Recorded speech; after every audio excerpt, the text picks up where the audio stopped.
Hello everyone, welcome back to my YouTube channel एम2 किसाई। I am Mansi Verma और आज के इस वीडियो में we are going to see the paper of bookkeeping and accountancy class 12 set number is J805 and this paper was held on 21st of March 2022.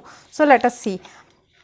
Question 1. Attempt all of the following sub questions. Select the correct option and rewrite the statement.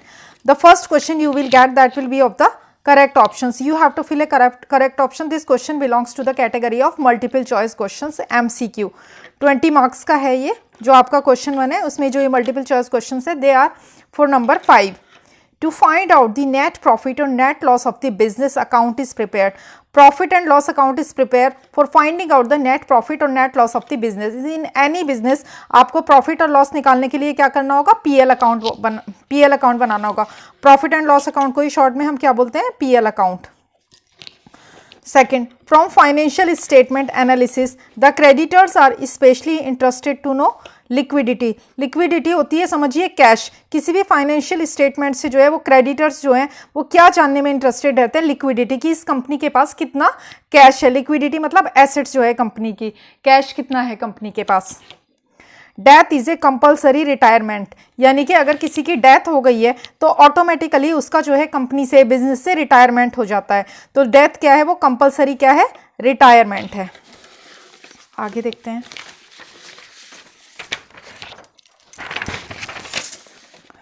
Number 4. The due date of the bill drawn for 2 months on 23rd November 2019 will be. क्या होगी आपकी? 23rd जनवरी. ये कह रहा है कि 2 months के लिए आपने बिल ड्रॉ किया है 23rd नवंबर 2019, तो इसकी जो ड्यू डेट होगी वो क्या होगी? यानी कि आपको एवरेज डेट बतानी है. तो क्या होगी एवरेज डेट आपकी? 23rd जनवरी, 25th जनवरी, 26th जनवरी या फिर 25th जनवरी 2020. देखिए, 25 जनवरी 2019 तो बिल्कुल भी नहीं हो सकती, क्योंकि 23 नवंबर 2019 को तो उसने क्या किया है? बिल ड्रॉ किया है. यानी कि उसके फर्दर उसके 2 महीने आगे तो ऑब्वियसली दिसंबर में बैठ रहा है. तो आपका ये भी रॉन्ग है, ये भी रॉन्ग है. और 23 जनवरी 2020 आपको लग रहा होगा ये तो बिल्कुल करेक्ट है, क्योंकि 2 मंथ्स 23 नवंबर से लेके 23 जनवरी तक बैठते हैं. No, it is not wrong. अगर ये 26 जनवरी या 25 जनवरी 2020 होता तो भी ये आपका गलत होता. क्यों होता? एवरेज ड्यू डेट हम कैसे निकालते हैं? देखिए, एवरेज ड्यू डेट निकालने के लिए बहुत ही इजी सा है. आपको क्या करना है? जो आपकी ड्यू डेट है, ड्यू डेट प्लस 3 डेज का आपको क्या मिलता है? Grace period. अब आप बोलोगे कि 3 डेज का ग्रेस पीरियड है तो 25 जनवरी के बजाय 26 जनवरी 2020 क्यों नहीं है? वो इसलिए नहीं है क्योंकि 26 जनवरी जो क्या है आपकी नेशनल हॉलीडे है, गवर्नमेंट हॉलीडे है, और वो प्री डिसाइडेड हॉलीडे है. अगर प्री डिसाइडेड हॉलीडे होती है तो ऐसे केस में क्या किया जाता है? एक दिन पहले लिया जाता है. और अगर प्री डिसाइडेड हॉलीडे नहीं होती तो एक दिन बाद लिया जाता है. यानी कि 3 डेज का ग्रेस पीरियड आपको काउंट करके चलना होता है. अगर ये 25 जनवरी के बाद जो है 26 जनवरी होती, वो एग्जैक्ट ड्यू डेट बैठ रही है. बट एवरीबडी नोज कि 26 जनवरी जो है वो आपकी क्या है? 26 जनवरी वो आपकी नेशनल हॉलीडे है. लेकिन 26 जनवरी 2019 वाला नहीं होगा, वो तो ऑब्वियसली ही गलत है, क्योंकि ये तो हमारी बात हो रही है नवंबर 19 की, तो हमारे को क्या निकालनी है? ड्यू डेट 2020 की. मतलब 2 महीने बाद तो नेक्स्ट ईयर बैठेगा ना. तो ये अगर इस साल भी आता है तो आप ध्यान रखें, एवरेज ड्यू डेट निकालने के लिए एवरेज ड्यू डेट में कैसे निकालते हैं हम? ड्यू डेट प्लस 3 डेज का ग्रेस पीरियड. लेकिन अगर कोई गवर्नमेंट हॉलीडे है, याद रखना 26 जनवरी या 15 अगस्त दिया जाता है कंफ्यूज करने के लिए, तो ऐसे केस में आपको एक दिन बिफोर की डेट लेनी है. Hope this is clear. Number 5, decrease in the value of assets should be. जो वैल्यू है एसेट्स की उसमें डिक्रीज होती है, तो इसे हम कैसे बताएंगे? That should be debited. उसको हम डेबिट करते हैं to profit and loss adjustment account. जब पीएल अकाउंट का हम एडजस्टमेंट करते हैं तो जो भी हमारी एसेट्स होती हैं कंपनी की, उसमें जो कमी होती है उनको क्या करते हैं? हम डेबिट करते हैं. B, right a word term phrase as a substitute for each of the following statements. ये जो स्टेटमेंट दिए गए हैं इसके लिए आपको या तो कोई एक शब्द लिखना है, या कोई एक टर्म लिखनी है, या कोई एक फ्रेज लिखनी है जो सब्सटीट्यूट करे इसको. तो जो डेबिट बैलेंस है ट्रेडिंग अकाउंट का, उसको हम क्या बोलते हैं? उसको हम ग्रॉस लॉस बोलते हैं. अब ग्रॉस लॉस क्या होता है बताइए? ग्रॉस लॉस, इसको हम ग्रॉस लॉस क्यों बोलते हैं?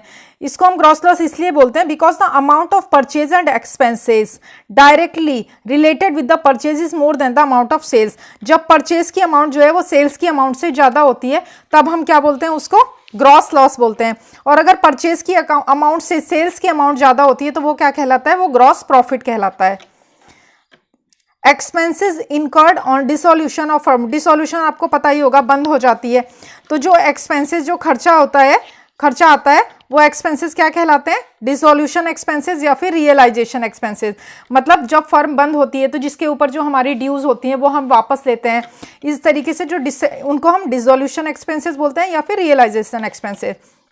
Next is old ratio less new ratio. Old ratio में से जब न्यू रेशियो को माइनस करते हैं तो वो क्या कहलाता है? That is called sacrifice ratio. अब सेक्रीफाइस रेशियो क्या होता है? When A new partner is admitted, जब कोई नया पार्टनर किसी कंपनी या किसी बिजनेस में एंटर करता है तब क्या होता है? Old partner have to sacrifice their share of profit to give the share of profit to a new partner. तो जो नया पार्टनर एंटर करता है, सपोज किसी बिजनेस में 2 पार्टनर्स हैं, ठीक है, 2 पार्टनर्स हैं, अभी किसी +1, अभी किसी नए थर्ड पार्टनर की एंट्री हो जाती है और सपोज बिजनेस में 100 रुपीज़ का प्रॉफिट हुआ। अभी तक टिल नाउ ओनली 2 पर्सन्स वर डिस्ट्रीब्यूटिंग, यानी कि 50-50 रुपीज़ दोनों का अर्थ है। प्लस जैसे ही एंट्री होगी थर्ड पर्सन की तो इस 100 रुपीज़ को हम 3 में डिवाइड करेंगे, यानी कि रेशियो कितना हो गया? 33.34, यानी कि 3 में अब ये बढ़ जाएगा। तो 50 की जगह कितना मिलेगा? 33.33% एंड 33.33% मिलेगा अब एक पार्टनर को। तो ये क्या कहलाया? आपका सेक्रीफाइस, यानी कि इन 2 पार्टनर से अपने रेशियो को जो है सेक्रीफाइस किया, यानी कि त्याग किया अपने प्रॉफिट का थर्ड पार्टनर के साथ। तो this is called old ratio less new ratio, this is called sacrifice ratio.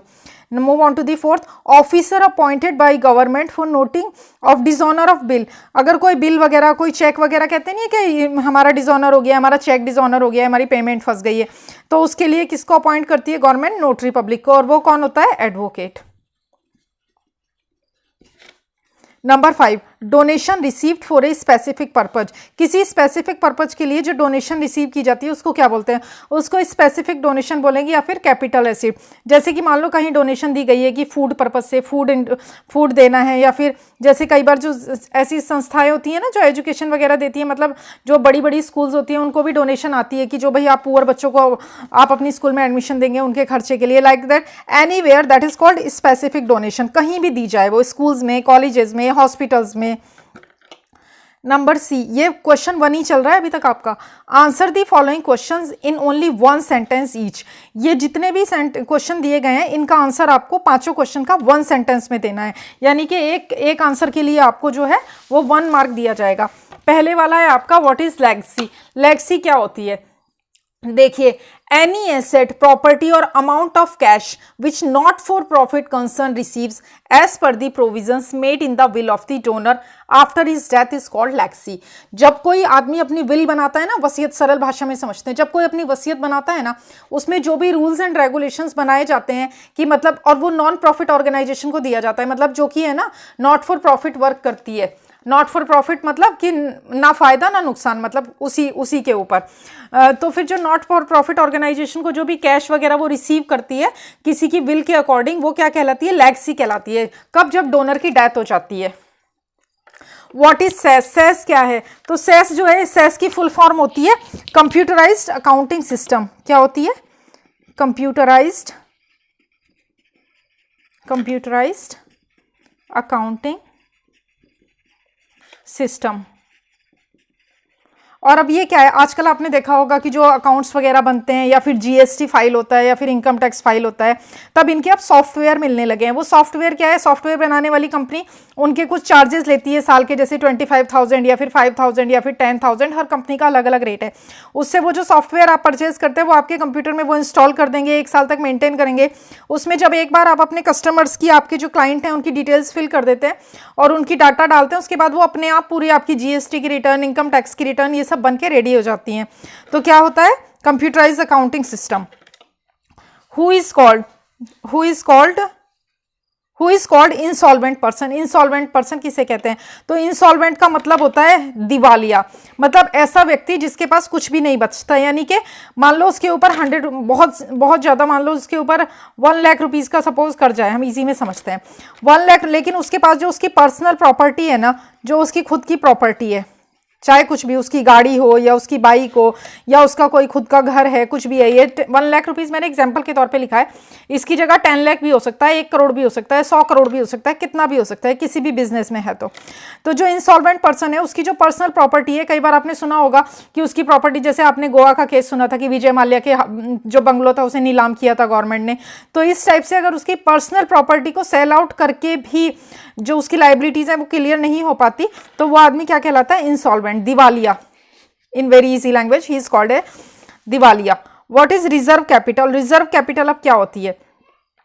Reserve capital होती है वो कैपिटल, जैसे कंपनी ना, जब जैसे कोई कंपनी का हमने शेयर सब्सक्राइब किया और सपोज शेयर के हमें देने हैं 10,000 रुपीज़, ठीक है, और इसमें क्या किया, कंपनी कॉल करती है। जब कॉल करती है तो हमें शेयर का जो प्राइस, जितना कंपनी कॉल करती है 20%, 30%, 40%, वो हमें देना होता है, first call, second call, third call, इस तरीके से। तो सपोज कंपनी ने 60,000 आपसे ले लिया, अब कितना बचा? आपका बचा 40,000 रुपीज़, और इस 40,000 रुपीज़ को कंपनी ने कह दिया कि हम रिजर्व कैपिटल में रख रहे हैं, यानी कि जब कभी कंपनी वाइंडिंग अप होगी, डिसोल्यूशन होगा उसका, तब उस समय हम हमारे जो कर्जे हैं, जो लाइबिलिटीज़ हैं, उनको चुकाने के लिए, रिपे करने के लिए हम सभी जो हमारे शेयर होल्डर्स हैं उनसे ये रिजर्व कैपिटल मांगेंगे। तो hope this is clear to you कि रिजर्व कैपिटल क्या है। रिजर्व, अब इसको इंग्लिश में बता देती हूँ आपको। Reserve capital is that part of the subscribed capital which is reserved to be called up only at the time of winding up और लिक्विडेशन ऑफ द कंपनी, जो सिर्फ वाइंडिंग अप या लिक्विडेशन के टाइम पे मंगाई जाती है। और इसको इजी भाषा में मैंने आपको समझा दिया कि जो भी शेयर की कॉल मनी होती है उसमें से जितना कंपनी मांग लेती है, 60 की जगह मान लो सपोज कंपनी ने 40,000 के 2 कॉल्स मांग लिए कि भाई 40,000 आपको देना है फर्स्ट कॉल में, 40,000 आपको देना है सेकंड कॉल में, तो कितना बचा? 20,000 बैलेंस रह गया। और इस 20,000 को कंपनी ने कह दिया कि हम रिजर्व कैपिटल अकाउंट में रख रहे हैं, यानी कि जब हमारी कंपनी क्या होगी, लिक्विडेट होगी या वाइंड अप होगी, तब हम आपसे मांग लेंगे। तो आपका सी भी कंप्लीट हो गया है। अब आती है बारी डी की। Complete the sentences. Partnership deed is an article of partnership. ये क्या होता है? एक तरीके से पार्टनरशिप डीड जो है ये पार्टनरशिप का एग्रीमेंट होता है, जो कि कैसा हो सकता है? ओरल भी हो सकता है और रिटन भी हो सकता है। और इसके जो रूल्स एंड रेगुलेशन होते हैं उसके अंदर जो लिखे हुए जो रूल्स, जो मतलब उसके अंदर नियम लिखे रहते हैं कि क्या होगा, कैसे होगा, लिक्विडेशन पे क्या टाइम देंगे, पार्टनरशिप फर्म डिसॉल्व होगी तो क्या होगा, तो ये क्या कहलाता है? आर्टिकल कहलाता है। Aurangabad university prepares dash account instead of profit and loss account. Aurangabad university prepare करती है, क्या करती है? इनकम एंड एक्सपेंडिचर अकाउंट, यानी कि इनकम का जो आपकी इनकम है वो, एंड एक्सपेंडिचर जो खर्चा है वो, इनका अकाउंट बनाती है। किसके बजाय? प्रॉफिट एंड लॉस अकाउंट के बजाय। Returns outward are deducted from purchases. Returns outward, return outward का मतलब होता है जो आपने परचेज किया। सपोज आपने 1 लाख का गुड्स परचेज किया और उसमें से आपने क्या किया? 20,000 रुपीज़ का जो गुड्स है वो आपने 20,000 रुपीज़ का जो गुड्स है वो आपने क्या कर दिया? रिटर्न कर दिया। तो जो 20,000 रुपीज़ का गुड्स आपने रिटर्न किया है वो दैट इज कॉल्ड आपका रिटर्न आउटवर्ड। तो ये किस में से डिडक्ट होता है? From purchases. क्या आएगा यहाँ पे? परचेजेस। यहाँ पे आएगा इनकम एंड एक्सपेंडिचर और यहाँ पे आएगा article. New ratio minus old ratio, जो नया रेशियो उसमें से हम माइनस करेंगे ओल्ड रेशियो को, तो इक्वल टू क्या आएगा? Gain ratio. Cash receipt which are recurring in nature are called as revenue receipt. Cash receipt जो रैकरिंग होती है ना, मतलब जैसे कोई आरओसी ऑफिस गया तो उसने टैक्सी का कन्वेंस लिया, खाने का लिया, लॉजिंग का लिया, बोर्डिंग का लिया, लाइक दैट, जो मतलब रूटीन में जो खर्चा होता है ना, that is called revenue receipt. Revenue means खर्चे की रसीदें, रेवेन्यू रेसिप्ट। तो ये आपका क्वेश्चन 1 कंप्लीट हो गया है। इसका डी पार्ट भी कंप्लीट हो गया है, इसका जो है आपका सी पार्ट भी, बी पार्ट भी, और आपका जो है ए पार्ट भी, जो मल्टीपल चॉइस क्वेश्चंस थे वो भी कंप्लीट हो गए हैं। अब हम देखते हैं क्वेश्चन 2। तो जो क्वेश्चन 2 है आपका, ये आपको अकाउंट्स प्रिपेयर करना है और ये आपका 10 मार्क्स का क्वेश्चन है। ये इतना लंबा क्वेश्चन इस वीडियो में मैं आपको नहीं बता पाऊंगी, अलग से मैं आपको एक एक क्वेश्चन को क्या है डिटेल में सॉल्व करके अपलोड कर दूंगी। But tomorrow you are having the exam of banking and ये बुक कीपिंग एंड अकाउंटिंग, तो इतनी जल्दी मैं इस वीडियो में ये सारा सॉल्व नहीं कर पाऊंगी। तो आपको इसको देखना है। इसमें लिखा है Ram and Shyam were in partnership. Ram और श्याम जो थे वो पार्टनरशिप में थे, शेयर करते थे profit and losses in the proportion of 3:1 respectively, और उनकी ये बैलेंस शीट है। तो ये है। उसके बाद नीचे क्वेश्चंस दिए गए हैं, आपको हर एक क्वेश्चन को सॉल्व करना है। और इसमें आपको ऑप्शनल क्वेश्चन भी दिया गया है, अजय विजय एंड और करके जो दिया रहता है ना, वो ऑप्शनल क्वेश्चन होता है। और अगर आपके पास टाइम है और आपको दोनों आते हैं और आपने किसी कारण से दोनों भी सॉल्व कर दिए, तो ऐसे केस में जो बिल्कुल ठीक होता है उसके मार्क्स मिलते हैं। दो ऑप्शन है, आपको दो में से कोई एक क्वेश्चन करना है, 10 मार्क्स मिलेंगे। उसके बाद आता है क्वेश्चन 3, ये भी आपका प्रैक्टिकल क्वेश्चन है, ये भी 10 मार्क्स का है और इसमें आपको 1 2 और इसमें आपको 3 ऑप्शन मिले हैं, एक ये रहा और डाल के 3 ऑप्शन है, 3 में से कोई एक नहीं, ये क्वेश्चन 4 है, उसमें भी आपको एक ही ऑप्शन मिला है, यानी कि एक क्वेश्चन सॉल्व करेंगे आप तो कितने मार्क्स आपको मिलेंगे, इसमें भी आपको 10 मार्क्स मिलेंगे। उसके बाद है आपका क्वेश्चन 4, ये 8 मार्क्स का है और इसमें भी आपको 2 ऑप्शन मिले हैं, ये वाला या ये वाला, आप दोनों में से जो भी करेंगे आपको क्या मिलेगा, 8 मार्क्स मिलेगा। उसके बाद क्वेश्चन 5 भी आपका प्रैक्टिकल क्वेश्चन है, आप फॉर्मेट के लिए देख सकते हैं, ये भी 8 मार्क्स का क्वेश्चन है आपका। इसमें भी आपको एक क्वेश्चन ऑप्शनल में दिया गया है कि आप वो वाला कर लो और आपको ये वाला आता है तो ये वाला कर लो। और लास्ट का जो क्वेश्चन है आपका क्वेश्चन 6, नहीं इसके बाद भी ये पेज नंबर 9 पे है, ये आपका 12 मार्क्स का है 6 क्वेश्चन, और इसमें भी आपको नहीं, इसमें कोई ऑप्शन नहीं दिया गया है, क्वेश्चन नंबर 6 में कोई ऑप्शन नहीं है, आपको ये कंपलसरी क्वेश्चन है, इसी को सॉल्व करना है और ये 12 मार्क्स का है। उसके बाद है आपका क्वेश्चन 7, आशा एंड निशा, ये आपका 12 मार्क्स का है और इसमें भी कोई ऑप्शन नहीं है, यानी कि क्वेश्चन नंबर 6 और क्वेश्चन नंबर 7 ये दोनों आपको कंपलसरी क्वेश्चन है, मतलब एक ही क्वेश्चन है, कोई ऑप्शन नहीं है आपके पास, आपको इन्हें सॉल्व करना है। आप चाहें तो क्वेश्चन का ये देखिए, क्वेश्चन का आप स्क्रीनशॉट ले लें। नेक्स्ट पेज, ये देखिए, ये इसके ऊपर इस बैलेंस शीट को देखते हुए आपको ये 5 क्वेश्चन सॉल्व करने हैं। इससे पहले वाले क्वेश्चन का भी you can take the screenshot.